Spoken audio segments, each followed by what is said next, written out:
Hello, beautiful beings.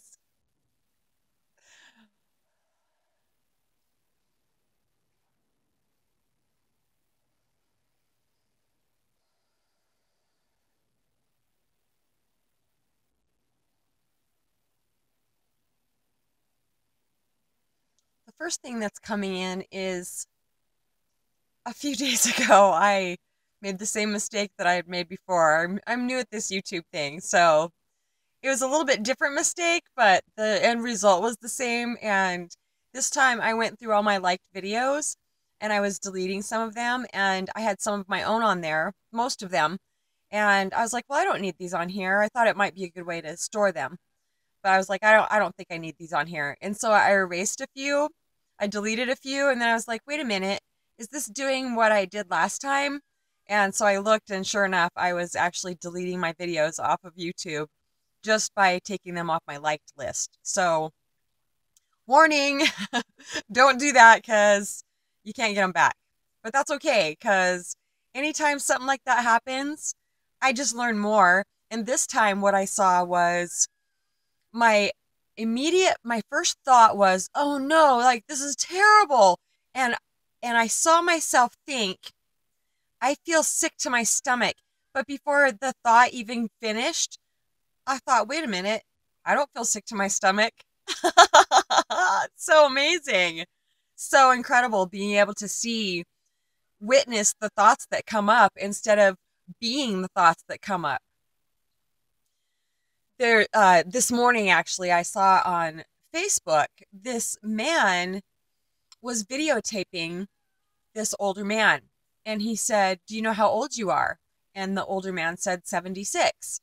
And they said, this is what happens when you lie about your age.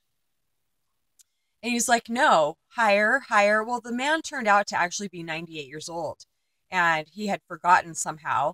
And I mean, this guy looked really, really good for 98. He looked more like 76 or even younger because he thought he was 76 years old. The deflation, like when it dawned on this man that he was 98 years old, he was just like, I'm an old man. And I could just see his whole demeanor change just by a thought. I was like, why would anybody feel compelled? And the man taking the video was laughing. He thought it was so funny, but it wasn't funny to me because now this man thinks that he's an old man. Age to me is just the amount of years I've been on the planet. And I'm not just saying that, I know that. It really is the amount of years that this physical form has been on the planet. It has nothing to do with who I am.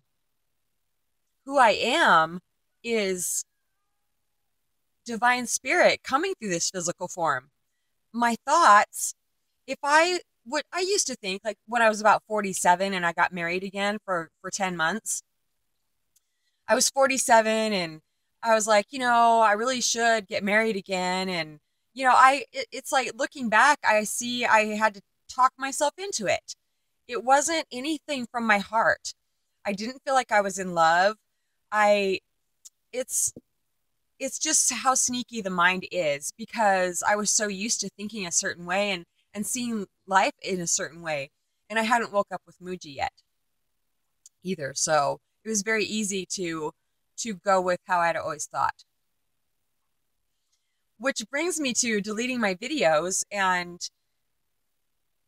one of the main ones that I deleted was one of the very first ones that I made, and that was telling my story about what happened with Muji May 6, 2013. And I want to tell you about that briefly right now.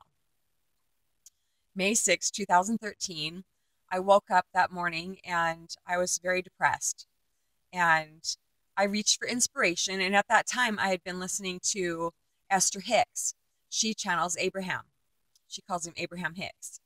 So I'd been listening to her for about 4 years at that point, and on a pretty much daily basis. So I got my phone and I put in Abraham Hicks like I always did, and up came 2 boxes on top and 2 on bottom, and Muji was right in the center. And I knew that he was there to help me. because for many, many years, I witnessed different people coming into my life, different books showing up just at the right time when I needed them the most. And I knew that morning that Muji was there to help me. And so I hit that first video, and it was about 6 minutes long. I don't remember what it said. I don't remember what he said, but I remember that I was feeling different. And I got up out of bed and I went in the living room and I got my laptop and I got YouTube going, and I put Muji in and I hit the very first video that came up. And he was talking to a man. They were both laughing. It came in one of those video clips where it was partway through the video, and it showed them laughing, laughing and laughing and laughing. And this man had the microphone right up to his mouth, and his laugh was really, really loud and really high pitched. And I remember I just felt so frustrated and annoyed and angry. Like, why don't you take the microphone away from your face? I just felt so irritated. And then I was laughing. Muji said, I had started laughing before I even realized that I was laughing. It was like this mixture of annoyance, frustration, and laughter. And then Muji said to this man, "You better not tell your boss you don't exist, or your wages won't exist." And I woke up. All of a sudden, I saw my whole life flashing, like rushing past me on both sides. And then I realized, and I was realizing that I never was any of that. And then quiet, just complete quiet after a lifetime of mental torture. My mind was, I called it mind attacks on a daily basis. And I mean, just quiet. I don't remember the rest of the video. I do remember those 3 days. It was 3 days of complete silence. And that was very new for me after having just a tsunami mind for as long as I could remember. On the third day, it was May 9th, 2013. I was walking in a field behind where I was living and just reveling in how different everything looked and just how quiet it was. And it felt like somebody had slid a board behind my eyes and I couldn't see out from here anymore. There was no more mental projection. But I was still seeing everything, but with brand new eyes, real eyes, my true eyes. And I was seeing from here, where I see from now. And so on the third day, I was walking in the field and I was turning to go back to the house. And as I was turning, Papaji appeared, and I hadn't watched any of Papaji's videos yet. I had seen him come up in the row of videos with Muji, but I had only been listening to Muji for those first 3 days. So Papaji appeared, and he was taller than me, but he was a part of me, and he was walking with me, and he said, "Your name is Mama G. You will help millions of people." And it's the most deepest knowing. It's not a knowing, it's a knowing. You just know, like, there was no doubting it at all. So, and then he was gone. He disappeared, but he has come to me many times in the last almost 5 years now, and Muji has too. So that's the day I woke up, May 6, 2013. I just really feel like that is my real birthday in a way, because, well, it just is, because I finally remembered I am that silence. We all are. I can finally feel and know. I always desperately wanted to know what people meant by "we are one." It sounded awesome, and something in me really did believe it somehow, but I couldn't believe it with my mind. There was just too many, and are just too many cruel people in the world, and I was like, I'm not like them, though. I don't understand how we're one. I know we all came from the same place, but, and that's about as far as I got. But now, seeing from that place, we all are one. We all are one. We all come from the same source. I'm seeing a black piece of cloth with billions of holes poked through it and a light shining behind it.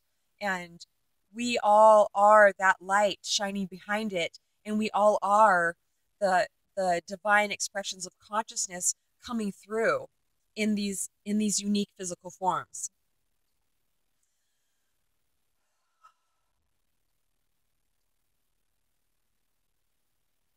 The shedding process. After I woke up with Muji that day, on the fourth day, words can't even describe or express how deeply grateful I am for you, Muji, that you came into my house that day and chopped my head off. You saved my life.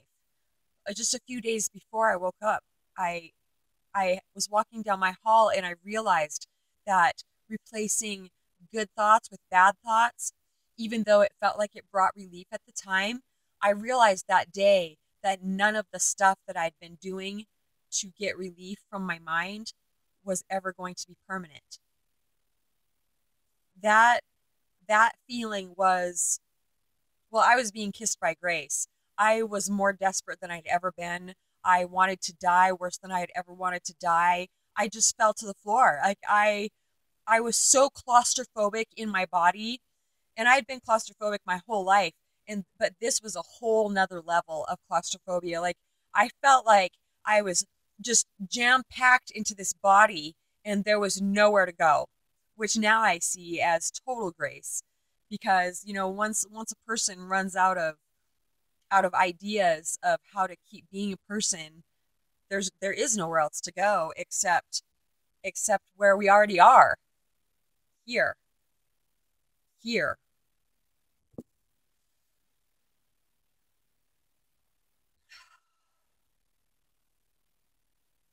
On the fourth day, I truly know that Papaji came to me on the third day because he knew my mind was going to come back on the fourth day, which the mind does come back.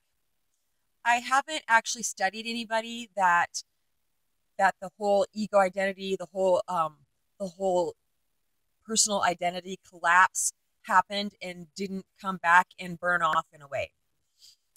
I had a fire from the moment I woke up with Muji. It was like this fire lit right here in my tummy.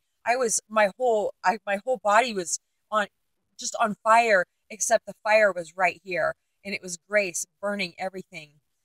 All useless, unnecessary conditioning of the personal identity.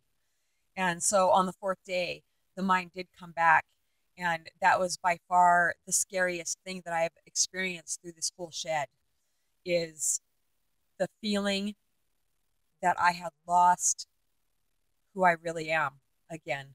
Getting a glimpse of heaven and then being plunged back into hell. To me, that's what true hell is being trapped in my mind and forgetting that I am the silence that I am immersed in now, that I am. So on the fourth day, when my mind did come back, Muji was my lifeline. Papaji was my lifeline, literally my lifeline, because it came back so strong. It was just very scary. But that fourth day, I reached for Muji. I was just like, oh my God, I lost it. I can't find it. Where is it? So I reached for Muji, hit the first video. He brought me back. He brought me back. And when I say back, it's like from here back to here. And it's not where it is, but this is where I always, when my mind was attacking me, so it felt like the mind was attacking me. It can't really attack us because it can't survive without our attention to it, but it feels like it's attacking. And when I would be under attack by the things that I was shedding, they come up and leave. And so it feels like I'm experiencing it again, but it's actually, you know, more and more is shutting off. I just kept reaching for Muji, and he kept bringing me back here. And the more I have practiced, it's just, well, it's second nature now. I mean, because it is my nature. I worked very little the first while. I'm going to make another video. My time is almost up. So I'm going to continue this. Love you so much.